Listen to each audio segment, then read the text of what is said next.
What's up guys, this is Tony from RC Discuss, and today I will show you guys how to properly set up the Blueray 450. Basically, this is what you get out the box. You get the helicopter, you get the battery strap, you get the 3-cell LiPo pack, which is 1800 milliamps, you get the canopy, and you get the 6-channel remote.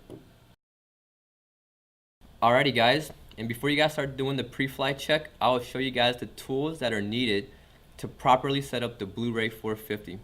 Here are the tools that will be needed.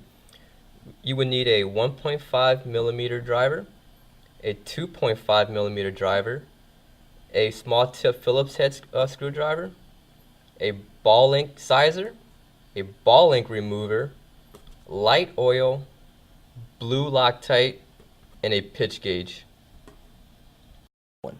Alrighty guys, the first thing you should do when you receive the Blueray 450 is to double check all of the screws for tightness. Even though the kit comes pre-built out of the box, you will want to make sure that all of the parts that screws onto the metal parts like the head and the tail assembly contains Loctite. Alrighty, basically what you would need is the 1.5 millimeter driver, and just put it into the screw and just double check for tightness.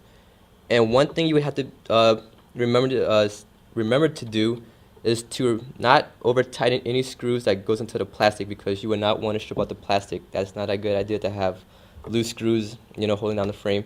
And most of the parts in the frame is plastic, like the tail boom block, the main bearing block is plastic. So remember not to over tighten down any of the screws into plastic.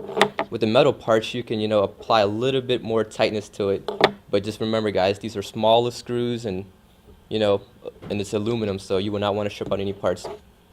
Alrighty. And one thing that a lot of people forget to do is to double check the screws that holds down the servo arm and the servo. What you would need to double check the screw is a small Phillips head driver is to double check. And let me see. Oh, see, it's loose. So let me take it out for you guys. Oh. And the screw contains no Loctite. And let me pop this out real quick for you guys to show you that the servo spline is metal, so you should use Loctite. You would not want to use any Loctite on any screws that goes into the plastic, because Loctite deteriorates the plastic. So don't ask me why, that's just what everybody says. That's alrighty guys, and I'm gonna show you guys how to properly apply Loctite to the screw. Alrighty, we have the screw, we have some blue Loctite. What you will want to do is to put a small drop, I'm almost out of Loctite guys, sorry, is to put a small amount on the threads. What you want to do is just have enough Loctite to cover the threads, not to overdo it like a big blob on there, which is not good to have too much Loctite. But when you have too much, it's gonna give you a very hard time to remove the screw in the future. So basically you can see here is that I covered the screw with Loctite, and it's just enough. Put it back in, tighten it, make sure it goes down tight, not over tight, and give it a quick snug at the very end, and double check it again, make sure it's on all the way, and there you go guys.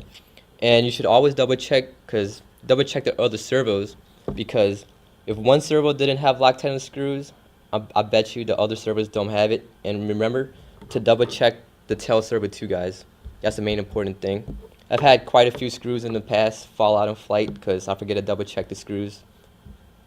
I sometimes forget to put Loctite on the screws that holds the arm down into the servo, so always a good thing to double check every single screw. Alrighty, and for the head assembly, you'll want to make sure that the blade is the correct tightness. Basically, to check the blade for the correct tightness, to hold the helicopter on the side and give it a quick little tug. As you can see here, one blade is looser than the other blades, because one, see, it's falling down more, it's just swinging there, so that's too loose. And to tighten down the blade bolt grip, you would need the 2.5 millimeter driver. Oh, more this way for you guys. And a pair of pliers on the very bottom. I'm using my ball link tool because it works very good. Just tighten it down, just give it a, oh, sorry, wrong one. This is the correct 2.5 millimeter driver guys. Just give it a nice little twist. Make sure it's tight. Not too much, and just a little bit. Oh, it's still a little loose.